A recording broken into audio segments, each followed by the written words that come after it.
Flashback. अखिल साहब को दिखाएंगे, वो बीच में चलने की कोशिश करेंगे। हटाइए, नहीं बीच में, नहीं आप जब बोल रहे थे तो वो बोल रहे थे क्या? आप जब बोल रहे थे वो बोल रहे थे क्या? नहीं आप जब बोल रहे थे वो बोल रहे थे क्या? आप बोलेंगे वही सही है क्या? आपको राजा हरिश्चंद्र की औलाद है क्या? मुझे माफी चाहते हैं शब्द का इस्तेमाल करने के लिए। मैं आपको आपका कोई अधिकार नहीं है अखिल साहब। अखिल साहब आपका कोई अधिकार नहीं है इस तरह से बदतमीजी करने का अधिकार नहीं है। नहीं बिल्कुल नहीं, बिल्कुल नहीं। अगर वो बोल रहे हैं आप क्यों रोक रहे हैं? जब कि राज्य में विज्ञापन घोटाला भी हो चुका है, आपने कैसे विज्ञापन दे देकर, और एक दिल्ली के एक पत्रकार को, मैं अखबार का नाम जानता हूं, पत्रकार का नाम जानता हूं, सिर्फ इसलिए उसको निकाल बाहर करवाया था आम आदमी पार्टी ने, और उस अखबार को यह दबाव डालकर कि हम विज्ञापन बंद कर देंगे, उस पत्रकार को निकाला था क्योंकि उस पत्रकार ने अरविंद केजरीवाल से कुछ कड़े सवाल पूछ लिए थे। आज की डिबेट केजरीवाल की नई घोषणाओं पर थी, लेकिन हर सवाल पर आम आदमी पार्टी प्रवक्ता बार-बार डिबेट को डिरेल करने की कोशिश कर रहे थे, जिस पर न्यूज एंकर अशोक श्रीवास्तव ने उन्हें बीच में टोका वो ऐसा न करे, लेकिन आम आदमी प्रवक्ता जब नहीं रुके तो अशोक श्रीवास्तव ने आम आदमी पार्टी के चप्पू प्रवक्ता को जमकर सुनाया और उनकी बोलती बंद कर दी। डिबेट का आखिरी हिस्सा बहुत मजेदार है, इसलिए आपसे अनुरोध है कि डिबेट को अंत तक जरूर देखें। दिल्ली में चुनावी हवा चलती है और कैसे उसके बाद नेता गली गली घूमने लगते हैं, लेकिन आम आदमी पार्टी अरविंद केजरीवाल कह रहे हैं कि हमको कोसने के अलावा बीजेपी के पास कोई काम नहीं है। अभी यमुना का सफाई सबसे बड़ा एक मामला है। यमुना की आज जितनी गंदी है, इससे पहले यमुना कभी इतनी गंदी नहीं थी, और अरविंद केजरीवाल हर 5 साल में एक नई डेडलाइन देते हैं। तो क्या ये सवाल नहीं पूछा जाना चाहिए अरविंद केजरीवाल से? मैं इन सब पे चर्चा करूंगा, और इन सब पे चर्चा करने पे, सवाल पूछने पे मेरा मेहमानों से आग्रह, इधर उधर मत भागिए, सवालों का जवाब दीजिए। लेकिन दिक्कत क्या है ना कि लोग जो हैं, मैं फिर कह रहा हूँ, बात हम दिल्ली की करते हैं और वो नई दिल्ली से घूम करके सीधा न्यूयॉर्क पहुंच जाते हैं, क्योंकि सवालों के जवाब नहीं होते। बात तो सही है। सिद्धार्थ यादव मेरे साथ जुड़े हुए बीजेपी से, अकील खान आम आदमी पार्टी समर्थक और राजनीतिक विश्लेषक है, मोहम्मद आसिफ कांग्रेस के नेता हैं, अनुराग वर्मा वरिष्ठ पत्रकार है। अनुराग वर्मा, मैं इससे पहले कि आगे बढ़ूं, आपको इस डिबेट में लाना जरूरी है। क्या आप मानते हैं ये जो सवाल हैं, ये सवाल उठाना, इन सवालों पर चर्चा करना, दिल्ली का चुनाव है तो दिल्ली के चुनाव पर चर्चा होगी, इससे क्यों किसी को ऐतराज होना चाहिए?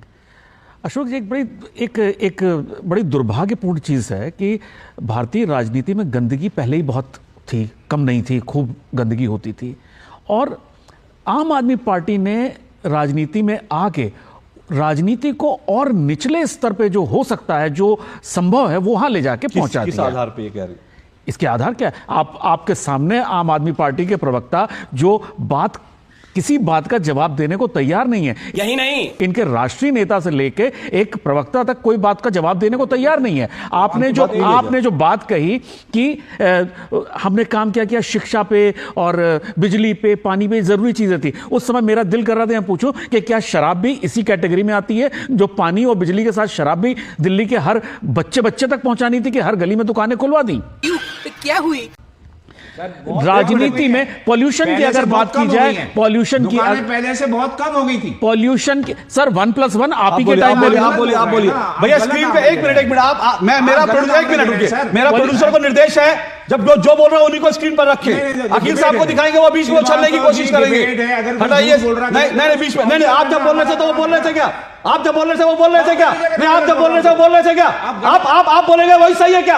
आपको राजा हरिश्चंद्र की औलाद है क्या? मुझे माफी चाहते हैं शब्द का इस्तेमाल करने के लिए। मैं आपको आपका कोई अधिकार नहीं है अकील साहब, आपका कोई अधिकार नहीं है इस तरह से बदतमीजी करने का अधिकार नहीं है। नहीं बिल्कुल नहीं। अगर वो बोल रहे हैं आप क्यों रोक रहे हैं? जब मैं आपके पास आऊंगा, नहीं आप उनको आप बोलने तो दीजिए पहले। आप ऐसे बीच में नहीं बोलेंगे, बीच में नहीं बोलेंगे। क्या गलत बोला है? बीच में आप नहीं बोलेंगे।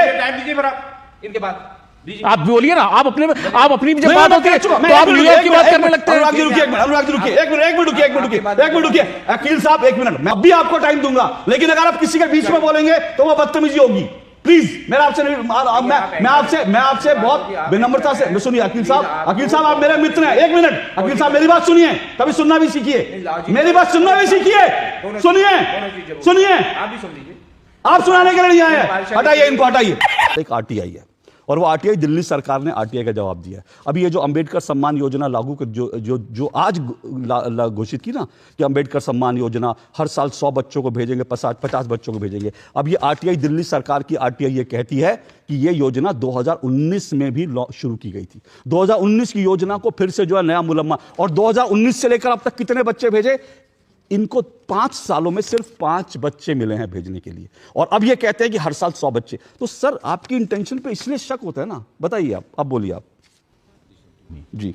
देखिए, बीजेपी सरकार ने और एलजी ने और जो नया कानून बनाया है उसने इन हमारे जितने भी नेता हैं, अरविंद केजरीवाल जी, मनीष सिसोदिया जी, जैन साहब, आपके संजय सिंह जी, जितने बड़े बड़े नेता हैं, इनको बिना किसी कारण के, बिना किसी प्रूफ के, बिना किसी चार्जशीट के इतने महीनों सालों रखा जेल के अंदर, ये डिस्टर्ब करने के लिए कि ये जो स्मूथली जो काम कर रहे हैं पब्लिक के, ये किसी तरह से डैमेज हो और इनको हम रोकें, और रोका उन्होंने। अब ये वापस आए हैं तो अब ये इसको नए सिरे से हम लोगों को वो करना पड़ रहा है, फोर्स करना पड़ रहा है। एलजी साहब देखिए चीफ मिनिस्टर जो है ना आतिशी जी बार जा रही हैं एलजी साहब से रिक्वेस्ट करने के लिए कि जो आपने टर्मिनेट किए हैं, जो आपके बसों में चलते थे, वो सबको आप प्लीज ये वापस कीजिए। और एलजी साहब कहते हैं हाँ कर देंगे। तो ये एक जिम्मेदार एलजी साहब एक राज्यपाल है, वो भी चीफ मिनिस्टर के ऊपर डाल रखा है अकॉर्डिंग टू ड्यू लॉ। तो मोदी जी को अगर हमारे देश की चिंता है, दिल्ली की चिंता, सुन लीजिए, तो मोदी जी क्यों नहीं एक्शन लेते हैं? सवाल पूछ रहा हूं, सुनिए।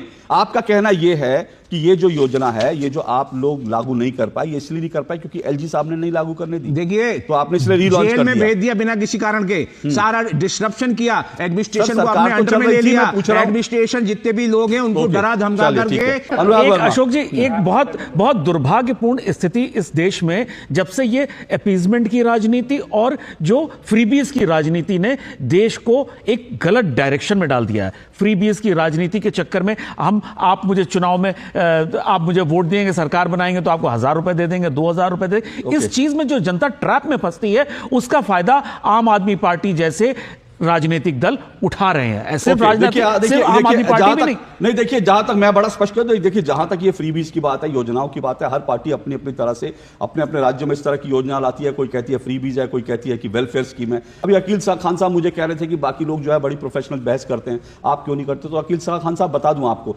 जैसे आपने आम आदमी पार्टी ने विज्ञापन देकर बाकी चैनलों को खरीद रखा है, हम आम आदमी पार्टी किसी के विज्ञापनों में बिकते नहीं है। अशोक श्रीवास्तव या डीडी न्यूज किसी के विज्ञापनों में बिकेगा नहीं, क्योंकि आपकी राज में विज्ञापन घोटाला भी हो चुका है। आपने कैसे विज्ञापन दे देकर, और एक दिल्ली के एक पत्रकार को, मैं अखबार का नाम जानता हूं, पत्रकार का नाम जानता हूं, सिर्फ इसलिए उसको निकाल बाहर करवाया था आम आदमी पार्टी ने, और उस अखबार को यह दबाव डालकर कि हम विज्ञापन बंद कर देंगे, उस पत्रकार को निकाला था क्योंकि उस पत्रकार ने अरविंद केजरीवाल से कुछ कड़े सवाल पूछ लिए थे। तो हम ना किसी विज्ञापन के भरोसे हैं, ना हम आपसे डरते हैं, ना हम आपके लिए काम करते हैं। इसलिए हम सवाल पूछेंगे और तथ्य दिखाकर सवाल करेंगे। आपको अगर सवालों से डर लगता हो तो वो अलग बात है। अच्छी बात कही आप। डिबेट थोड़ी सी भी पसंद आई है तो एक लाइक जरूर करें, क्योंकि आपके एक लाइक से ये वीडियो 100 लोगों तक रिकमेंड हो जाती है। क्योंकि हमारा चैनल छोटा है, इसलिए आपकी सहायता की बहुत जरूरत है। फिर नई वीडियो के साथ, तब तक के लिए जय हिंद, जय श्री राम।